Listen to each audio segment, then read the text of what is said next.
நாகப்பட்டினத்தை தொடர்ந்து திருவாரூரில் இன்னும் சற்று நேரத்தில் தாவேகா தலைவர் விஜய் பிரச்சாரம் மேற்கொள்கிறார். இதுகுறித்து கூடுதல் விவரங்களை வழங்குவதற்காக செய்தியாளர் ராஜகுமரன் இணைப்பில் உள்ளார். வணக்கம் ராஜகுமரன், இந்த பிரச்சாரம் குறித்து கூடுதல் தகவல்களை வழங்கலாம். தமிழக வெற்றி கழக தலைவர் விஜய் தற்பொழுது தொண்டர்களின் உற்சாக வரவேற்புக்கு இடையே திருவாரூர் நகரத்தை வந்தடைந்திருக்கின்றார். இன்னும் சற்று நேரத்தில் திருவாரூரினுடைய கமலாலய தெப்பக்குளத்தின் தெற்கு வீதியிலே தாவேகா தலைவர் விஜய் தன்னுடைய தேர்தல் பரப்புரையை தொடங்க இருக்கின்றார். உற்சாகத்தோடு திருவாரூரும் விஜய்க்கு வரவேற்பினை வழங்கி இருக்கின்றது. திராவிட இயக்க தலைவர்களுடைய முக்கியமான மண் என்று குறிப்பிடப்படக்கூடிய திருவாரூருக்கு விஜய் வருகை தந்திருக்கின்றார். அவருக்கான உற்சாக வரவேற்பை நாம் பார்த்து கொண்டிருக்கின்றோம். அடியக்கமங்கலம் உட்பட திருவாரூரினுடைய புறநகர் பகுதிக்கு வந்திருக்கக்கூடிய விஜய்க்கு உற்சாகத்தோடு அங்கிருக்கக்கூடிய தொண்டர்கள் வரவேற்பினை வழங்கியிருந்தார்கள். நாகப்பட்டினத்திலிருந்து கிட்டத்தட்ட 2.5 மணி நேரமாக விஜயனுடைய இந்த தேர்தல் பரப்புரை வாகனம் வலம் வந்து கொண்டிருக்கின்றது.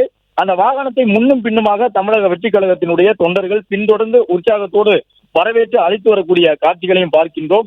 ஏற்கனவே நாகப்பட்டினத்தில் பேசும் பொழுது இன்று காலை பல்வேறு கருத்துக்களை விஜய் முன்வைத்திருந்தார். இது இன்னும் எதிர்பார்ப்பை எகிர வைத்திருக்கின்றது. திருவாரூரில் அவர் பேசப் போவது என்ன என்பது ஒரு பெருத்த எதிர்பார்ப்பை ஏற்படுத்தியிருக்கின்றது. தமிழ்நாட்டு அரசியல் களத்திலே இந்த கட்சிகளுக்கு முக்கியமான சில கட்சிகளுக்கு திருவாரூர் என்பது எந்த அளவு முக்கியமான மாவட்டம் என்பது அனைவருக்கும் தெரியும்.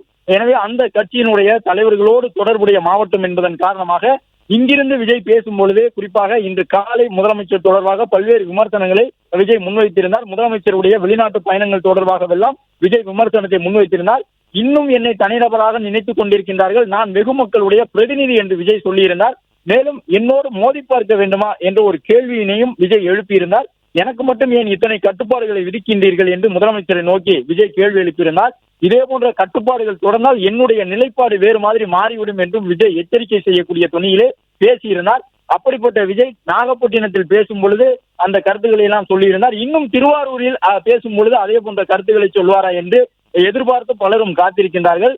நாகப்பட்டினத்தில் பிரச்சாரத்தை முடித்துக் கொண்டு திருவாரூரை இன்னும் சற்று நேரத்தில் வந்தடையக்கூடிய தமிழக வெற்றி கழக தலைவர் விஜய் இன்று இரவு 7 மணிக்கு மேலாக திருச்சிராப்பள்ளி விமான நிலையத்திலிருந்து விமானத்திலே சென்னை புறப்படுவார் என்று சொல்லப்பட்டிருக்கின்றது. வழக்கம் போன்று இந்த முறையும் இந்த வாரத்திலும் வீக்கெண்ட் அரசியலை விஜய் செய்கின்றார் என்று ஒரு பக்கம் சமூக வலைதளங்களிலே மாற்றுக் கட்சியினர் குறிப்பாக பாஜகவை சார்ந்தவர்கள் விமர்சித்துக் கொண்டிருக்கின்றார்கள். அவர்களுக்கும் பதிலடியை விஜய் தந்திருக்கின்றார். வாரத்தினுடைய கடைசி நாளிலே மக்கள் இயல்பாக வீடுகளில் இருக்கக்கூடிய விடுமுறை நாளிலே வந்து பார்க்க வேண்டும், மக்கள் ஓய்வாக இருக்கும் பொழுதுதான் அவர்களை வந்து சந்திக்க வேண்டும் என்ற அடிப்படையில் தான் மக்கள் ஓய்வு கொள்ளக்கூடிய இந்த சனிக்கிழமை என்கின்ற வார இறுதி நாளிலே நான் என்னுடைய சந்திப்புகளை மேற்கொள்கின்றேன். அது மட்டுமல்ல, ஓய்வு நாளிலே வருவதால் நான் இது போன்று காரணங்கள் உண்டு என்பதையும் விஜய் சொல்லியிருந்தார். ஒரு சிலரை ஓய்வெடுக்க செய்வதற்காகத்தான் நான் வந்து கொண்டிருக்கின்றேன் என்ற ஒரு கருத்தையும் விஜய் சொல்லியிருந்தார். எனவே தமிழ்நாட்டு அரசியல் களத்திலே தமிழக வெற்றி கழகத்திற்கும் திராவிட முன்னேற்ற கழகத்திற்கும் இடையில் தான் போட்டி என்று அழுத்தம் திருத்தமாக தொடர்ந்து விஜய் பேசி வருகின்றார். இது ஆளும் அரசுக்கு எதிராக இருக்கக்கூடிய வாக்குகளை விஜயை நோக்கி திருப்புவதற்கான ஒரு தேர்தல் யுக்தி என்று பார்க்கப்படுகின்றது. பெரிய அளவிலே மற்ற கட்சியினுடைய தலைவர்களை விஜய் விமர்சிப்பது கிடையாது. விஜயனுடைய விமர்சனம் என்பது ஆளும் அரசை நோக்கி இருக்கின்றது. அதிலும் குறிப்பாக நேரடியாக பகிரங்கமாக முதலமைச்சரை எல்லாம் குறிப்பிட்டு தமிழ்நாடு அரசினுடைய வாக்குறுதிகளை, திமுகவினுடைய வாக்குறுதிகளை குறிப்பிட்டு அவையெல்லாம் நிறைவேற்றப்பட்டதா இல்லையா, இந்த ஊருக்கு இந்த மக்களுக்கு விஜய் தரப்பிலே முதலமைச்சரை நோக்கி கேள்வி எழுப்பிக் கொண்டிருக்கின்றார். செய்தது என்ன அரசு என்று கேள்வி எழுப்புகின்றார். இதுபோன்று நேரடியாக அரசை குற்றம் சாட்டி ஒரு எதிர்க்கட்சி வரிசையிலே இருக்கக்கூடிய கட்சிகளை போன்று தமிழக வெற்றி கழகமும் தற்பொழுது தீவிரமாக இந்த தேர்தல் பரப்புரையை மேற்கொண்டு வருகின்றார்கள். பிளே ஸ்டோர் மற்றும் ஆப் ஸ்டோரில் இருந்து பாலிமர் செயலியை QR கோடு மூலம் பதிவிறக்கம் செய்யுங்கள். செய்திகளை உடனுக்குடன் பெறுங்கள்.